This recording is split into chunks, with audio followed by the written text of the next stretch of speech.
Es sorprendente.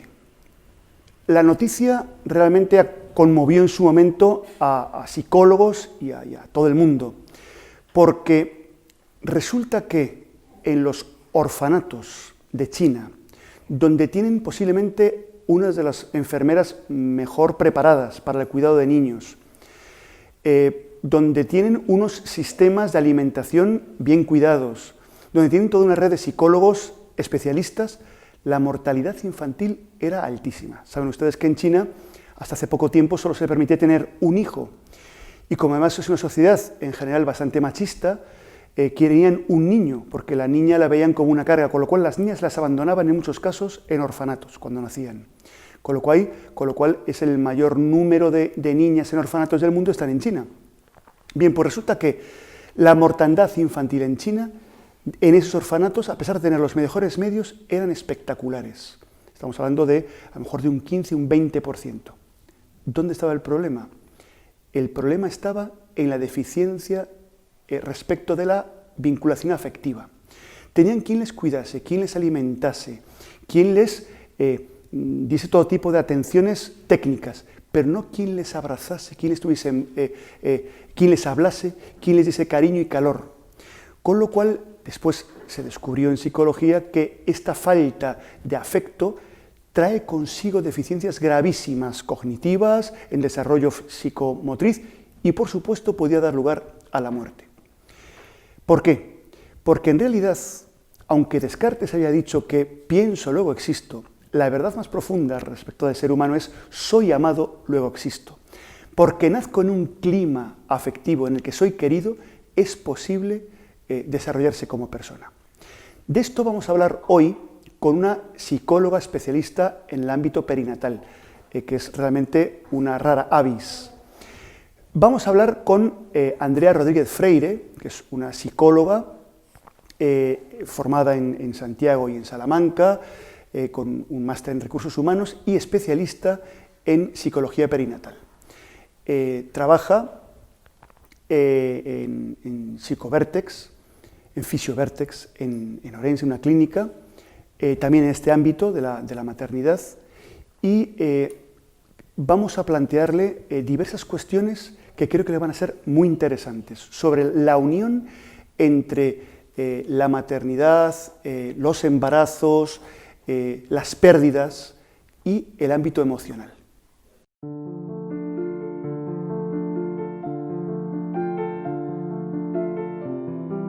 Empecé a llorar en el mismo hospital y desde entonces lloro cada día. La experiencia del parto fue horrible. Daba la impresión de que me estaban arrancando las entrañas. Mis brazos están vacíos y la desesperación me ahoga por dentro. Me sentía indefensa, sola, tiritaba de frío. Estaba atada sin poder cogerlo. Todo el mundo te recuerda que hay algo en tu cuerpo que no funciona bien. Debería ser un momento feliz y no lo es. Siento mucha tristeza. Durante años lo busqué. Ahora estoy aterrada y me pregunto si seré capaz. Se tuvo que morir mi bebé para que yo viviera, pero ¿por qué?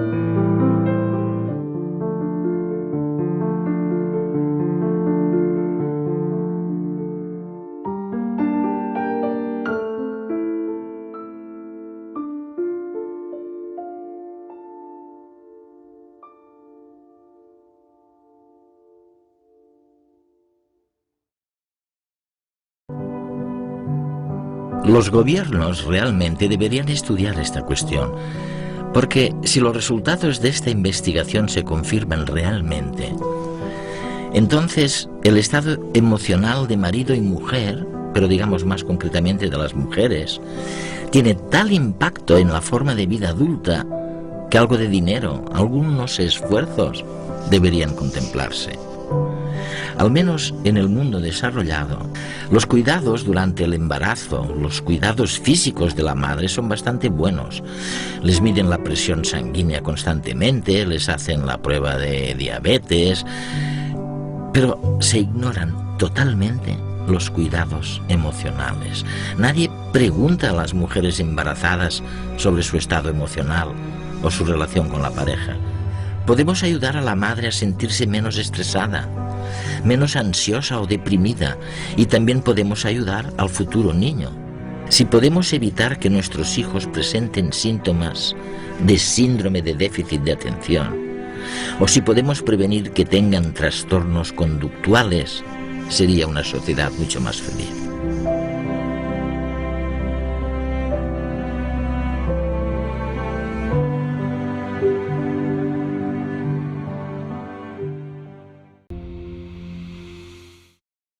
Pues bienvenida, Andrea, a este nuevo programa de Educando, y quería plantearte, hemos visto ahora unos vídeos sobre psicología perinatal, sobre el vínculo afectivo.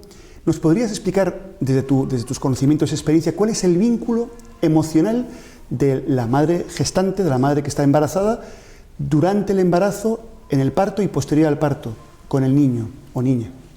Bueno, buenos días, José Manuel, gracias por invitarme al programa. Respecto al segundo vídeo que vimos, es un vídeo de hace unos años y comenta que si se demuestran los estudios que se están haciendo, pues resulta que en estos años sí se han demostrado estos estudios, entonces lo que vamos a hablar sí tiene una base científica. Ivone Olza es una psiquiatra española que en este momento está en Madrid, y es la persona que ha llevado los estudios de la teoría de la programación fetal. Y es una teoría que viene a demostrar, ya no solo como intuíamos, sino con datos, como lo que la madre siente y percibe durante el embarazo, también el padre, pero sobre todo la madre, porque el feto al final está dentro del útero, influye muchísimo en el desarrollo del bebé. El vínculo es algo que es anterior al apego, el vínculo ya empieza desde el momento de la concepción, y es algo que va creciendo de manera paulatina. Sí. Según la madre va imaginándose a su bebé, va teniendo pues visualizaciones, se imagina, va empezando a aparecer ese vínculo, porque cuando yo tengo un pensamiento positivo, ¿no?, o me imagino algo que me genera satisfacción o emoción o placer, genero hormonas. Claro. ¿Vale? Y el vínculo realmente es gracias a las hormonas que se da. Entonces la madre se va imaginando con el bebé y las hormonas cada vez van subiendo en número y en cantidad. Entonces también influye en el momento del parto, cómo sea el parto y los primeros días. Por supuesto, de manera bárbara. Además, en el momento del parto es el momento de la vida en el que mayor descarga de catecolaminas tenemos, también de oxitocina y también de endorfinas. La oxitocina tiene que ver con el amor, con el enamoramiento, ¿no? Las endorfinas tienen que ver con el placer. Y las catecolaminas son las que hacen que el momento del parto quede grabado a fuego. Nunca en nuestra vida vamos a tener tantas catecolaminas en sangre como en el momento del parto. ¿El feto también? El feto también, por supuesto, porque ese estrés que pasa al nacer, y no hablo de sufrimiento fetal, hablo del estrés de pasar por el canal del parto, el estrés normal, es el que hace que estas catecolaminas que se desencadene este torrente y que haga si os dais cuenta, cualquier bebé cuando nace está como unas 2 horas de alerta tranquila, no se duerme inmediatamente. Después ya va a la fase de somnolencia. Y esas 2 horas de alerta son por esa cantidad de hormonas que tiene el cuerpo que le mantienen despierto. Y lo que pase en esas 2 horas queda grabado para el resto de la vida. Queda grabado en el cerebro medio, ¿no?, que es donde está el sistema límbico. Y también los primeros días, entonces, si la madre la abraza más o menos. Es así. Niels Berman, que es un neuropediatra de Sudáfrica, yo lo menciono mucho porque me parece una persona muy interesante, habla de la importancia de los primeros 1000 días. Los primeros 1000 días son los 9 meses de gestación y los 2 primeros años. Si los sumamos dan los 1000. Y esos 1000 días son determinantes para el resto de nuestra vida, muchas veces de manera inconsciente, ¿no?, porque no recordamos nuestro parto, ni recordamos nuestro primer año de vida normalmente, pero sí de manera inconsciente queda muy grabado. Entonces, me gustaría hablar de la cesárea para ponerlo de ejemplo, para que se entienda. En una cesárea hay cesáreas que son programadas, entonces no hay trabajo de parto. Si no hay nada de trabajo de parto, no hay nada de descarga hormonal. Claro. Muchas veces las propias madres viven como un extrañamiento de, ya está el bebé aquí, pero si no ha nacido. Claro. Y es porque no se ha dado todo este cóctel hormonal, que es lo que ayuda a que tanto madre como bebé se enamoren y se cree ese vínculo de yo quiero cuidarte y yo quiero estar contigo. Con lo cual el parto natural, siempre que se pueda, es lo mejor. Incluso si es necesaria una cesárea, dejar que primero se desencadene el parto y luego hacer la cesárea, cuando ya ha habido pues unas horitas de trabajo de parto. Porque esas contracciones pueden doler más, molestar más, pero al final son muy positivas para el desarrollo neuronal y emocional. Bueno, y ahora te voy a plantear otra cuestión que a mí me inquieta mucho, cuando se pierde al bebé. Se pierde al bebé por razones naturales o porque la madre ha decidido no tenerlo. ¿Esto qué efecto tiene emocional? Si hay ese vínculo emocional, ese vínculo antes del apego posterior, antes del cariño, digamos, ya con el bebé, ¿qué efectos tiene emocionales sobre la madre, la pérdida del bebé? La pérdida ¿Y cómo afrontar eso? Claro. Es un tema que bueno, me merece mucho respeto, ¿vale? Porque a mí me genera muchas emociones cuando hablo de este tema y creo que debiéramos visibilizar más, ¿no?, estas pérdidas. La mayoría de las mujeres que sufren abortos, sobre todo si son gestacionales, socialmente lo que se le dice es: eres joven, puedes tener otro, sí, no pasa nada, no te preocupes, enseguida tratamos de apartarlo, porque parece que la muerte en nuestra sociedad como que nos molesta un poco, entonces tratamos de apartarlo. Y realmente una pérdida gestacional, aunque sea un bebé de poquitas semanas, para la madre ese bebé es su hijo, por tanto es una pérdida. Y es un duelo que merece ser resuelto como cualquier otro. Es como si mañana muere un abuelo y es que era viejo, ya le tocaba morir, y por eso vas a dejar de sufrir, y por eso deja de doler. Nos duele igual. Pues es lo mismo, es mi bebé. Ya estaba ese vínculo hecho. Exactamente, era parte de mí. Hay estudios que hablan del microquimerismo. El microquimerismo es la migración de células madres del feto al torrente sanguíneo de la madre y viceversa, de la madre al feto. Eso significa que las madres, décadas después de haber sido madres, seguimos teniendo en nuestro cuerpo células de nuestros hijos. Qué bonito. Y esto es súper importante para una persona que ha perdido a su hijo, porque ya no es que mi hijo forme parte de mí en mi recuerdo, es que forma parte de mí de verdad, está dentro de mí. Sigo teniendo células de ese bebé. Qué bueno. Y si la pérdida es voluntaria, o sea, ha sido la madre la que ha decidido, también tiene después ese desgarro, porque muchas veces parece, bueno, pues una persona que ha decidido pues abortar o interrumpir su embarazo, dice, bueno, pues sigue su vida, pero hay casos, por lo menos conozco muchos, que necesitan después atención psicológica. ¿Ese vínculo se ha creado independientemente de mi voluntad de tener o no tener al hijo? Depende de la situación, pero una interrupción voluntaria del embarazo puede ser porque yo no deseaba en absoluto tener ese bebé, y a lo mejor en ese momento pues no hay duelo porque para mí ha sido adecuado tomar esa decisión. Sí. Pero sí hay situaciones en las que la interrupción voluntaria del embarazo no es porque yo no desee al bebé, es porque hay una malformación o es porque mi situación económica, social Bien, no me lo permite. Al margen de la, digamos, y sin juzgar a la persona, ¿no? Pero el efecto emocional también existe. Por supuesto, y lo que quería decir es que hay situaciones en las que el duelo se desencadena inmediatamente porque yo no deseé esa interrupción, pero tuve que hacerlo, ¿no? Sí. Entonces se genera un duelo al momento, ¿no? Porque yo he tomado una decisión, pero bueno, es una decisión dolorosa. Claro. Y como decisión dolorosa que es, pues para mí genera unas emociones y tengo también que trabajarlo. Pero yo lo que quería decir es que esas situaciones en las que sí deseo la interrupción voluntaria y lo hago de una manera pues consciente y sí que a veces pasa que años después aparece ese duelo por esa interrupción. En el momento a lo mejor no, porque fue algo que tomé de una manera pues con mucha claridad esa decisión, pero a lo mejor 2 años después, 5 años después, o cuando quiero quedarme otra vez embarazada, influye. Vuelve todo, vuelven esas emociones, porque al final es, bueno, todo lo que nos ocurre en la vida nos va marcando, ¿no? Y queda ahí. Claro, y lo que no resolvemos en un momento vuelve a salir más adelante. Claro, claro. Hay que dar espacio a ese duelo en cualquier caso, ¿no? Oye, y ahora háblame de otra cosa. De cuando uno ha tenido el niño, el bebé, tú me hablabas antes de las endorfinas. Pero curiosamente, las mujeres pasáis por una situación de sufrimiento o de depresión posparto. ¿Cómo acompañar esto? ¿Qué papel tiene también el varón? ¿O no tenemos ningún papel? ¿Y cómo se afronta esto? Y cuéntanos un poco sobre eso. Y el porqué de esto, ¿no? Hoy en día se habla mucho del maternity blues, que no es una depresión posparto. El maternity blues, bueno, de hecho solo se da en las sociedades más desarrolladas y corresponde a que nuestras expectativas de tener un hijo no corresponden con la realidad que luego me encuentro. Y muchísimas mujeres pasamos las primeras semana, 2 semanas, incluso un mes, como readaptándonos a esta situación. Entonces puede haber momentos de mucha alegría, pero momentos de llorar tremendamente por lo que he perdido, ¿no?, de mi estilo de vida. Puede haber momentos de mucha tristeza, momentos de sentirte solo, pero eso no es una depresión posparto. Vale, es algo pasajero.